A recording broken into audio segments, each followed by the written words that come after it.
Okay, it started. And we're back with another installment of Two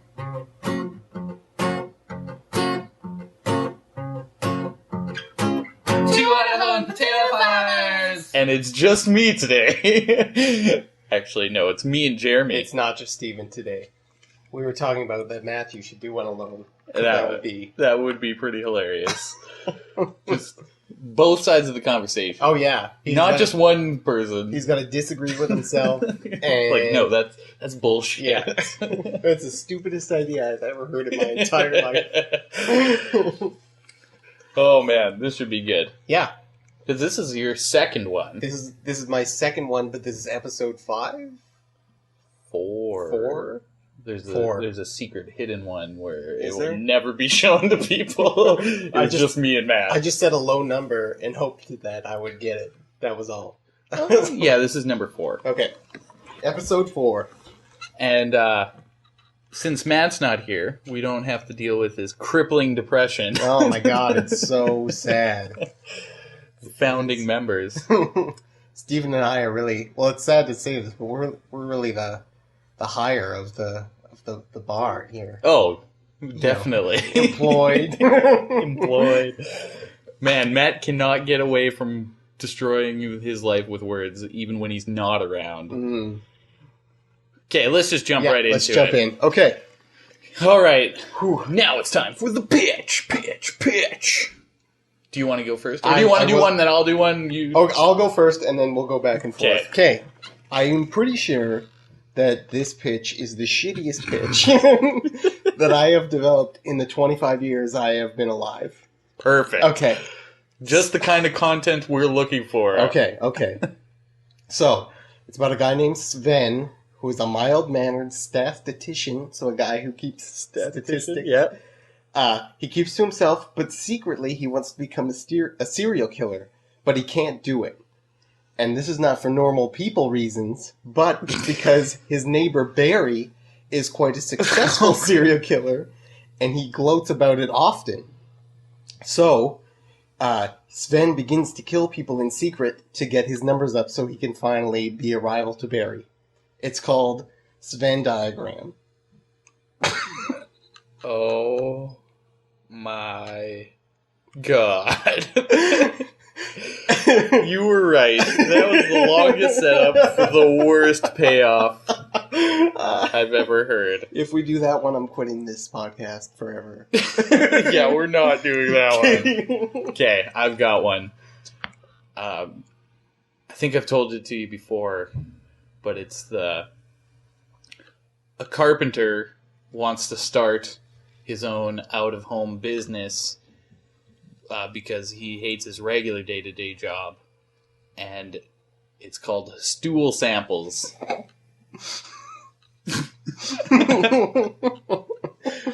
That was literally crap. Was it as bad as mine, Stephen? Possibly. I don't know. Okay. All right, here's my next one. Okay. 2 computer graduates get offered a job on a remote island in Central America. Anyway, what it's really about is the 2 of them in this sort of office space who are fighting over use of the executive bathroom. Anyway, at the end of the movie, you find out it's revealed that it's a prequel to Jurassic Park. Oh, God. Okay. So it's them setting up, but just fighting over the executive bathroom. The name of the movie, Jurassic Park. Wow. I like the title. I think the title definitely works. But that, again, the setup. So the prequel to Jurassic Park. Jurassic Park. Are there still dinosaurs involved? I don't think they're there yet. And they're working on it. I also toyed with the idea that it would have to be Samuel L. Jackson and Wayne Knight. And there's sort of rivalry leading up to it. There's only one executive bathroom. There's only like 4 people who work in the whole place anyway. There's like a shitty bathroom and then like the clean bathroom. Like on Seinfeld when George. Yeah, I remember. Man, that's... Okay. I've got one. It's called Transformers. And it's about robotic transvestites. Stephen may have mentioned this earlier. Now, Stephen, is there like a robot vagina and a robot penis comes out of the vagina? No, I don't think they have any genitalia. I think most robots are just transvestites. So it's just normal Transformers, but you inserted the space. We just get rid of Michael Bay. I might do it. It might do it. Man, I did go see Ninja Turtles. Oh. Yeah. Let's just say I liked the Ninja Turtles in the movie. Okay. But I just never want to see Megan Fox in another movie ever again. That's... Anyway, moving on to Geremy. Okay, we have another pitch. Okay. Where I'm running out of good ones, Stephen. Those were the good ones? Okay. So, Stephen and I had a conversation earlier about trying to serious this thing up. Maybe, possibly a little bit. Okay. Yeah. So this is, I don't have a title. I don't have any punny thing. Okay. This is just an idea. Just an idea. So, it's about, there's a world, and in the world there's 60 people who govern it. They're like Superman. Maybe not as strong as Superman. Anyway, one of them gets murdered, and it's quite clear that it's one of the other 59. Right? Because who else could kill this super dude? Anyway, the movie is about the detective who has to figure it out. That's all I've got. So he's trying to figure out who killed the superhero. Yeah, and it's clearly one of the other 59. So there's 60 superheroes. Well, one less because he died. Well, so they start with 60 superheroes. Yeah. Actually, I like that one. That was what was it called? Okay.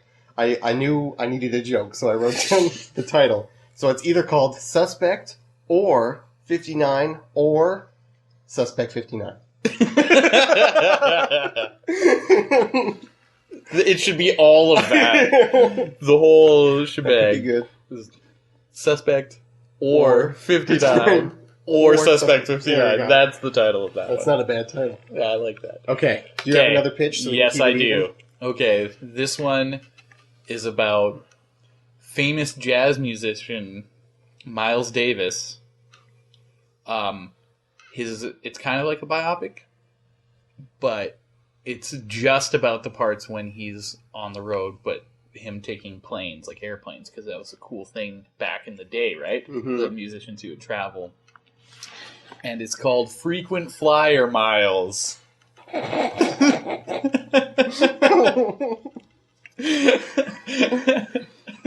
Frequent Flyer?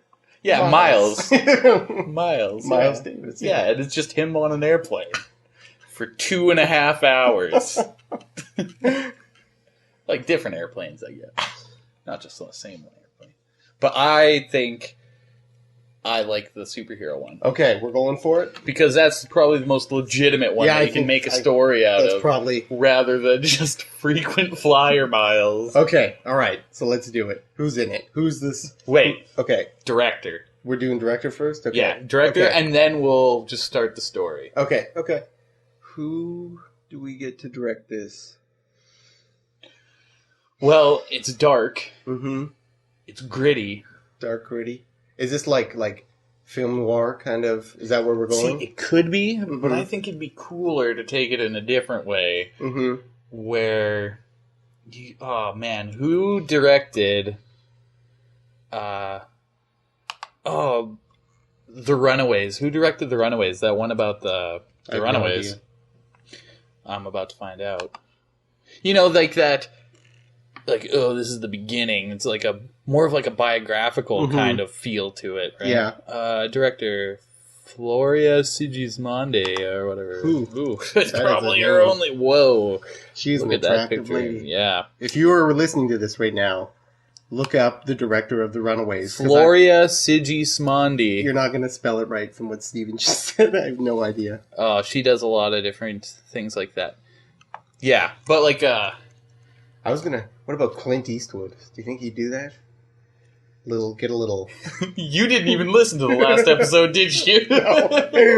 Clint Eastwood was the star and director of the last one we did. Well, then I can't do that again. Okay. but I like it. I'm only 5 minutes into episode 4. You're a founding member, Jeremy. A founding member. I had a busy day at work. That's okay. Clint Eastwood's good, but we need somebody who's not afraid to take chances. Okay. Who's a director that is not afraid to take chances? I can think of Zack Schneider, but I don't want Zack Schneider at all. Rob Schneider. Yes. He has nothing to lose. There we go. The man with nothing to lose. It's like his return to... Well, I guess he was never really all that.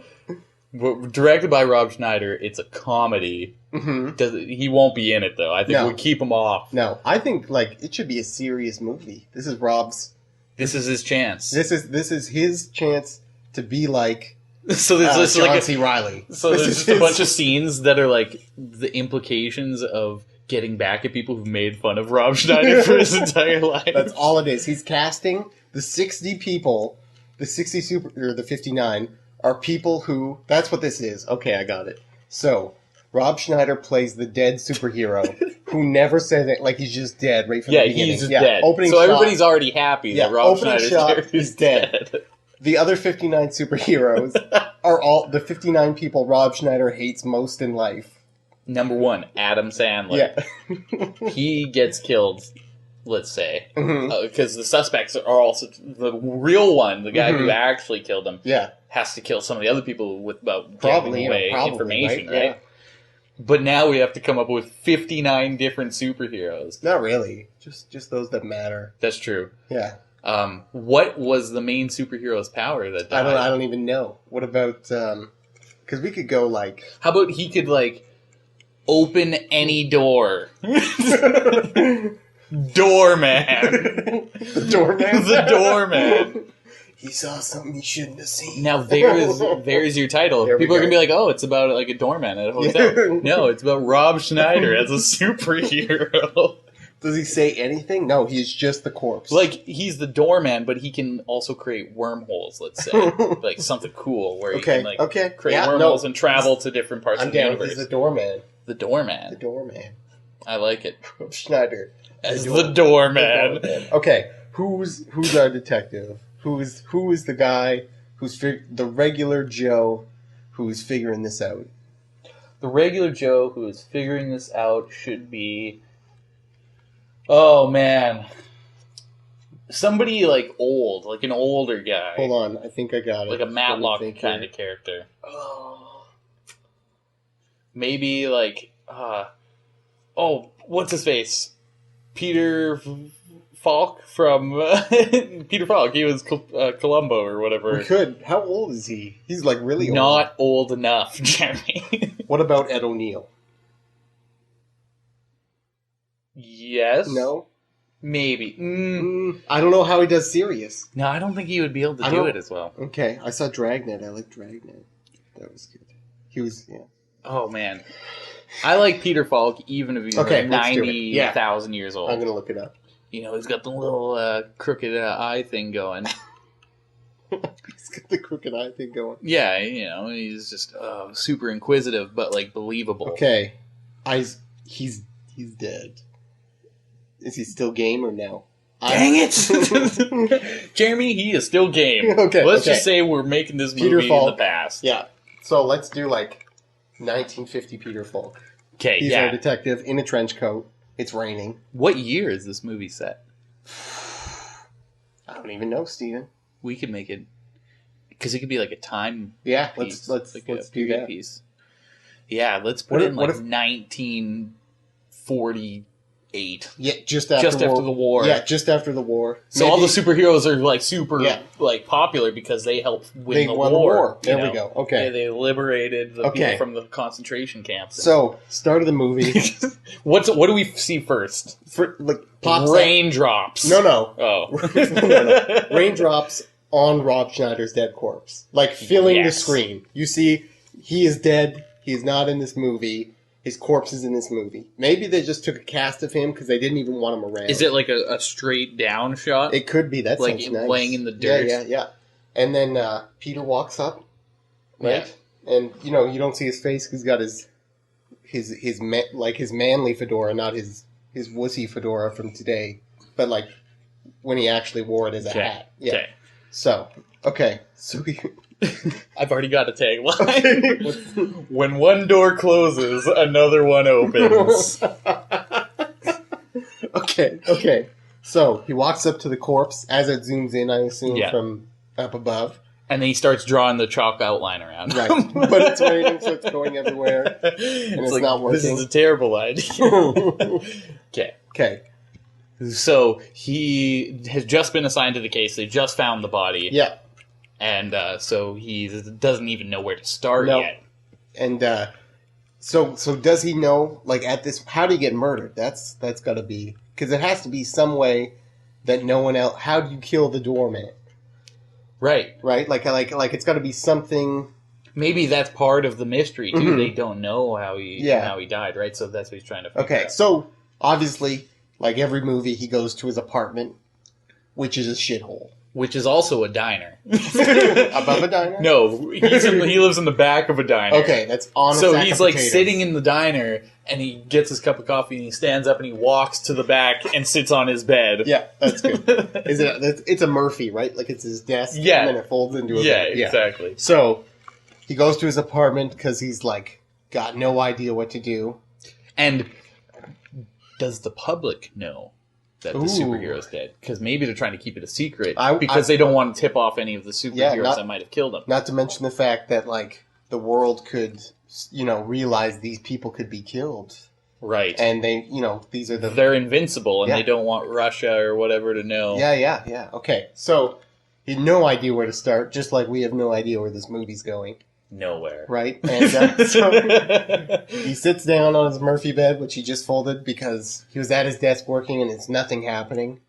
And he pours himself a scotch and is about to sleep in his clothes for the evening, shoes on, like all detectives do. He took his hat off, but other than that, he hangs up his hat. So, and then... He's old and tired and he just doesn't want to do it anymore. Right. And then once he's about to go to sleep, a woman walks in, obviously. Red dress. Right? Of course. She's probably one of the 59. Who is she? She is what we can call... Well, what's her power? Maybe it's just that she's really hot. Yeah, it's like that's it. She's hot to the point that impotent old Peter Falk gets an immediate boner. Well, yeah, of course. Because she is that hot, and that's her power. And so the guys get distracted, and she's able to overtake them with her wit. Yeah. And that's her true superpower, which she hides behind her facade of the hotness, which she created using her extreme wit. Mm-hmm. And her weakness is that she has no game with ladies. At all. She has no game with ladies. She can't do anything. Yeah. Because she's a lesbian. Yeah, obviously. Well, because her move, her signature wiener punch move. Because no smart girl in history could be straight. This is horribly offensive already. It's 1948. Plus, Matt's not here to judge us. No. So we just go with it. Unchained. Okay. Steve and Geremy, Unchained. Yes. Okay, so woman in a red dress walks in. Right, he just wants to go to sleep at this point. Big old boner, but now he can't. Yeah, it's 6 o'clock at night, and he can't. And she's like, "Oh, sorry, I didn't mean to do that. It's just part of what I do, I guess." He's like, "That's all right. I haven't had one of these in years." Mm-hmm. Okay, so then she gives him information, right? But why does she give him? Do we know yet or no? Maybe she knows another person's going to get killed. Oh, very nice. More people are going to get hurt. Yeah. Unless you... So it kind of leads him, maybe she's the killer. Yeah. Maybe she's being abused by the killer or controlled in some... I like it. And then she gives him like a matchbook to a club or something. It's like, how is this supposed to help me? This is a matchbook. It's got like a bunch of names written on the inside. It's like too many. It's so illegible. There's like 59 names on this matchbook. It's like, you couldn't have written it on something bigger? Why didn't you just write the only 50? Like, 59 strongest people in the world. I would have got it. I'm assuming that everybody in the world knows these superheroes. Oh, yeah. So why would she need to give him a list of all the superheroes? Okay. She has to give him a location, right? Like that's where you got to go investigate. Yeah. So is it a matchbook? Can we keep that in? Yeah. Oh, it's still a matchbook. Okay. Yeah, it's got to be a matchbook. Okay. So from Domino's Pizza.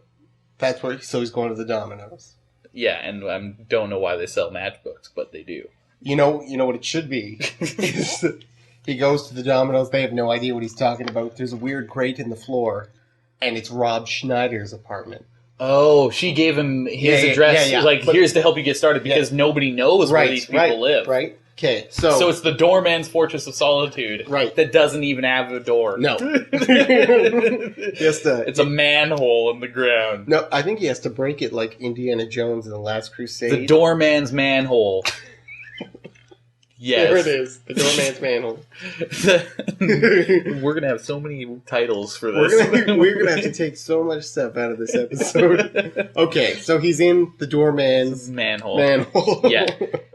And it's like this very open concept area. It's actually really nice, yeah. It's a loft apartment, but underneath a Domino's Pizza. Yeah, he's got like a thing where he pushes a button and they put pizza in and it comes right down. Oh man, maybe that was it all along. He also, in order to stay hidden, he made a deal with Domino's Pizza where the delivery drivers don't actually have to drive.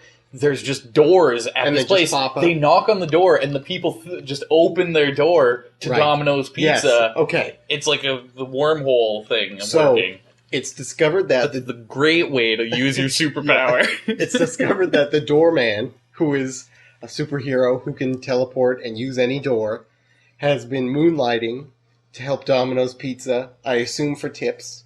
Just to get half the tip money or whatever. Half the tip money? But you'd get so many tips because it'd be so quick. But this is what it should be. Every delivery boy should be Rob Schneider. There should be a flashback. And he should just be part of the door opening. Yeah. It's like an echo or whatever you want. It's just... So they set the pizza on this tray, but really this echo of the doorman appears every time the door opens, right? So he's just become the face of it, and it's known that he does this, but they didn't know where he lived. Okay. So what does you discover? What does our detective discover to move on?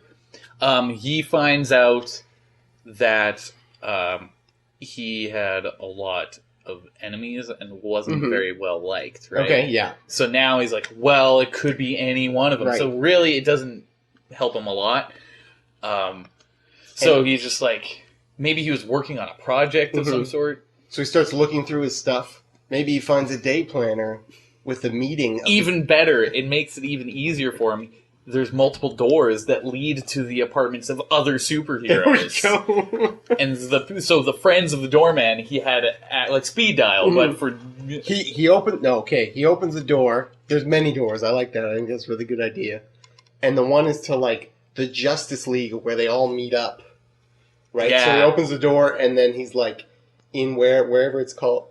And above the door, though, it says the cool zone. Yeah. And he's like, of course he's going to try that door first. This must be the bathroom. Anyway, so he arrives at the Justice League. Yeah. Or whatever. Whatever they call it. And are they there? Are they not there? There's a couple people standing by the water cooler. Yeah, just hanging out. They're talking about the disappearance of the doorman. I think there should be, the guy he talks to next. I think it should be Bill. And I think his superpower should be that he's an awesome bureaucrat and just keeps all this paperwork in line. Jeremy, that's good, but I just also came up with a great idea why there's only a few people there. What's that? They just found out, because they're all superheroes, they just found out that he died. Okay. So they're all coming, but because he's dead, their doors to get there don't work. So they have to get there manually. Yeah. So there's a few people who have the superpowers of super speed and flight and stuff who've gotten there first. Yeah, okay. But they're waiting for everybody else to show up. Okay. So, do they arrive as he's there? They all... Yeah. Okay. But they don't really recognize him or notice that he's there because they're too busy talking about himself, and he just kind of slinks back into the darkness. So they start talking about what happened, and it's he. No, he hides out. He's a good detective. He's sneaking around. Yeah. No one knows he's there. They start talking about. It's obvious that one of them had to do it. Right. Like, and so they maybe start talking about like, well, if the accusing each other. Well, no, but like if the person just admits, maybe they could cover it up, and then it gets escalated, and then they start just like accusing, like, well, you hated his pizza. Well, you hated his pizza more. Or we could take it a different way, where the guy who did kill him just says right away. Yeah, I did it. But then the rest of it is he has to find evidence. Okay, I like it. Right? Okay. So he knows who did it, but how is Yeah. he supposed to go and be like, Chief, I found out who it is? It's like, okay, well, how do you know? He's like, well, he said it. It's like, well, where did he say it? The cool zone. You realize that these 59 people could instantly kill you if they don't like what you say, right? Like, oh, okay. So end of Act 1 Yeah. is he finds out from the mouth of the person who did it, but we don't see and he doesn't see. He hears the voice and he recognizes, but he was hiding, so he just recognized the voice, but he still had to, now narrows it down a bit. Okay, right? and now there's a superhero cover-up. Right. Okay. A superhero cover-up Nice. that's going to go down. And so now he's going to be taking on the whole thing. Okay, so that's end Act 1. And so now he does go to his chief to say what he's found, right? And then the chief is like, what are you talking about? We didn't assign you this case. Okay, I don't know where you're going with this, Stephen, but I So like it. somebody in the group of superheroes made a fake file to give to him to solve the case. Okay. So is he a private detective or not? We never really established that. He I can't think be. He's a detective. Yeah. Okay. And so one of the superheroes disagrees with the cover-up and knew it was going to come. Yeah. And so let's say it's happened in the past, so like in the 1600s it happened, and when superheroes were back then too. And they're like, oh, we'll just go to the protocol of doing this, whatever, and they're going to cover it up. But one of the superheroes disagrees. So now he's not trying to find out who did it so much as to who hired him to try and take it down. Yeah, okay. So he goes to his So chief's maybe office. it's that woman. Right, and so, he goes to the chief's office, and he's not been assigned to the case. No one knows what he's talking about.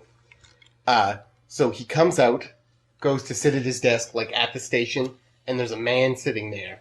And he starts talking to him, knows way more than he should. Yeah. Anyway, I'm thinking this is one of them, and he's got like super hearing, so he's heard everything that's gone on so far. And maybe he starts setting him up for the Rob Schneider Doorman murder. Right? Oh so now, my God. if he doesn't stop, digging, they're going to pin it all on him somehow. And then... Right. Okay. Okay, now we're getting somewhere. So he's going to be framed if he doesn't figure this out. Right. Well, but like, he's got to go all the way, because if he only goes part of the way, they're going to put it all on him. Right. Okay. So... Okay, so let's say there's a small group of the superheroes who disagree with covering it up. And that's why the woman shows up. Right, okay. She's just part of the group that wants him to find out. Right. And so he knows kind of who did it. Yeah. Right? He might, like... Maybe they say they know who did it, but they don't say who exactly it was. Okay. Just so it's easier to cover it up. Yeah. So even within themselves. Right. A few people know. And so now he has to infiltrate their network of superheroes. So what does he do? He starts doing crimes for superheroes to show up so he can accuse them of murdering. So he just he goes to his home diner and he's like, God, what am I going to do? And then this is how he knocks over his gin bottle, which he has in his pocket, and he sees this gin start pouring onto the floor. And then he takes out the matchbook and just, and then walks walks out and he's like, just as he's walking out, he looks at the diner owner and he's like, "Sorry, Gino," and just walks out. Yeah, and he stands across the street. Yeah. And then all of a sudden, from out of the sky, just and then the whole fire freezes. Yeah, and then the fire is frozen, and then can he knock this guy out? Like with a pipe wrench? No. No, this guy, let's have him be neutral. Okay. Right? Yeah. So he's not on the side of... He doesn't care. Yeah, he kind of is just like... But he helps him out a bit. He's just like, there's some of the goody two-shoes that are, and he points him in the direction of somebody else. And what's this frozen guy's name? freeze guy. Icebreaker. The cold shoulder. That's it. It's the cold shoulder. Okay, so the cold shoulder gives them some information about other superheroes. Who plays the cold shoulder? It's a small part. Yeah, Harvey Keitel. These are some old actors we're getting in this movie. We can't go super young, right? We've got this. He's been doing it for a while. Yeah. Yeah. That's why he's neutral, you know. Yeah, I like it. Actually, Harvey Keitel. He maybe was more a bigger part of the war effort because he, saw some shit. But he doesn't listen very well, and that's also why they call him the cold shoulder. I'm out of here. It's like, excuse me, sir. Excuse me. Sir. So it takes him a while to even pay attention. Okay, so Harvey Keitel is the cold shoulder. Gives him some info, and he's sent off on... he sends them to a different country. Yeah, okay. Because these superheroes can live anywhere, right? Yeah, they're all over. Yeah, well, I heard what one guy was a part of something. He was talking about it in the... Okay, so this might be the end of Act 2, I'm not sure. So he's talking to him, and it's revealed that the guy who probably did it lives in the old war zone where everything is wrecked from the war. Okay, right? So he has to go to Germany. Yeah, and it's just like bombed to shit and everything. So that's where he's got to go. Okay. Okay, so he gets on the plane. Oh, no. Okay. I like this. Okay. But this is what we'll add to it.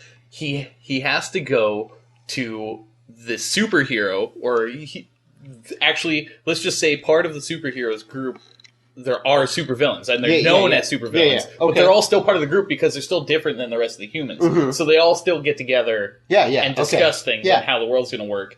But they know that they can't interfere as much, when they're in this zone, in the cool zone, where everything is controlled. So all the supervillains show up, and all the super good guys show up too. So he's like, well, you want to start at the lowest of the low. And he's like, you got to go see this guy. But the guy turns out to be a guy who has a superpower where he can kill himself and come back to life. And he went to Germany just after the war. Mm-hmm. Adolf Hitler was a supervillain, and he faked his death. Shaved the mustache, and now he's hiding. He runs a bakery in little... war-torn Germany. In Frankfurt or whatever. And he shows up, but he only kind of looks like Hitler because he can change his face, too. That's his thing. He can regenerate his whole being after doing this. So... The guy gave... Oh, and the reason the cold shoulder sends him to this guy, he's like, after the war, he kind of changed his attitude. Mm-hmm. Okay. So now it's Hitler, but he's kind of changed his whole mind on being completely evil, and so he goes to talk to him about it. Okay, so that's... But I also think... In the end so he's worried about one superhero called the Doorman getting killed, but he knows where Hitler is. Steven, he's got to do his job. They won the war. It's fine. He gets on the plane, and the mysterious hot woman, the boner woman, is on the plane. Boner woman. That's her name. Boner woman. No. Oh. What should her name be? The red boner? No. Pro boner. That's I'm fine with pro boner. Okay. Okay. So he at the beginning of Act 3, he obviously gets off the plane just exhausted from having this boner the entire time. I don't know if it's Act 3 yet. We have to have some big moment happen. Okay, that's fair. So maybe the end of Act 2 is actually he discovers that it's Hitler. Okay, that's good. All right. So and he's like, "Oh, this is that's still too early. It's still too early. We're still too early in the movie here. We got to move it a little ahead." Okay, so he gets to Germany. He talks to Hitler. It's revealed. Yeah. That Hitler's just like, okay, I did it. Like, whoopsie-doo. Whoops. Okay. Okay, I get it. Okay. Get off my back about it. Now, what do you want? Okay, so maybe he burns down his bread shop just to get even a bit. I don't know. Possibly. Or does he beat up Hitler? No, I think he gets some vital information from Hitler. Yeah. And Hitler's like, okay, there is a group, and they're like a team within it. Okay, so they're not one just superhero. Right. They're like, the bad Avengers. the bad Avengers, the loose women or something. It's like a group of females who are... Could be. I don't know. Who would hate Rob Schneider? Everyone. This is why it's so difficult. There's a group. They're called the Happy Madison Group. Yes! They're called the Happy Madisons. And so he goes, and it's all Adam Sandler and his crew. Yeah, and they all have a variety of superpowers. And their superpower was they discovered as a group that they could be super funny for a short amount of time. And so the first couple movies were awesome. And Rob Schneider wanted in, but he was bringing down the group, so they killed him. That's what it is. Right. And so they're like, because Rob Schneider is part of this, right? So Rob Schneider was the superhero, the Doorman. Okay, yeah. So it's like real and not real. So he's still Rob Schneider, but he's also the Doorman. Right. Okay. And so we go to talk to Adam Sandler and them. It's like, oh, the superpowers are wearing off, I see. It's like, we're recharging, okay? Okay, so is that the end of Act 2? Jack and Jill 2 will be coming out. I'm not watching. No, I don't know if there will be a sequel. Okay. I hope not. So is that the end of... It's the big reveal that it's the Happy Madison group? Yeah, it turns out that it was them, let's say. Okay. Because that's the obvious choice. Or they were involved with it, and they definitely are the bad guys. Okay, so... Because nobody likes them. Do they capture our detective? Well, they can't even capture people's attention anymore, so I don't know. Ooh, burn. Wrecked! Okay, no, yeah, so they capture him, and then they're going to make him play a part in one of their new movies. Okay, so that's what's... It's like, no! Okay, alright. So that's... Okay. So the beginning of Act 3... Yeah. He wakes up, obviously, because he was knocked out by the horrible... He wakes up on an Adam Sandler set, and now he knows all hope is lost. Yeah, he just looks around, and it says Big Daddy 2 everywhere. Don't mess with the Zohan 3. Okay. They already finished... I don't know. They finished 2, and now they're moving on to 3. They're just doing them all at once. Right, in 1948. In 1948. Okay, so... Oh, they've been around for a long time. Yeah. Okay, so don't mess with the Zohan 3. He's looking around, it's just a bad... Like... Everything is horrible. But you have to remember, these superheroes aren't always in 1948, because he could open up wormholes to maybe the future. Okay, right? Let's do that. So that sounds Rob good. Schneider might be the Doorman in 1948, but he's Rob Schneider in the future. So he wakes up in the future, right? Yeah. And... Playing all of Rob Schneider's parts, because they killed Rob Schneider's. For years and years he does this. Yes! And then... One day, an old lady walks up, and she's in a red dress, and everyone starts getting boners out of nowhere. And this has all been the long play, because she is just trying to stop Happy Madison and just needed them all to get together. She originally killed Rob Schneider. Bum, bum, bum. Big obvious twist that's predicted at the beginning. Is that it? Is that the twist? But it's like, yeah, I killed him. Nobody likes that douchebag. But it's revealed that, like, all of the other 60 were in on this whole plan. He's not even amazed that he's in the future. He's just more disturbed that so many people were in on the plan. That's the big twist. Yeah. So you find out that she was the one who physically killed him with a boner that was too hard to handle. Yeah, obviously. And then, but it turns out everyone had already previously agreed on this.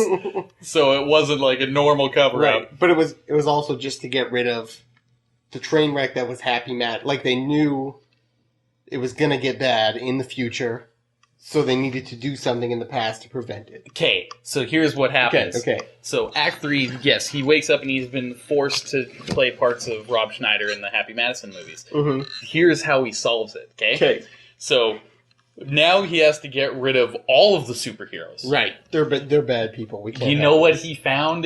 The book that he found, the day planner. Yeah. Okay. In the whole thing. Yeah. It actually explains how to open the wormholes. Okay. So he takes that book, mm-hmm. And when they have him captured, right, they take him to the cool zone to face all of the superheroes at once. Okay. But the whole time he's been reading how to open wormholes. Mm-hmm. He opens a wormhole in the middle of their table in this thing, and it sucks all of the superheroes back to the creation of the universe. Okay.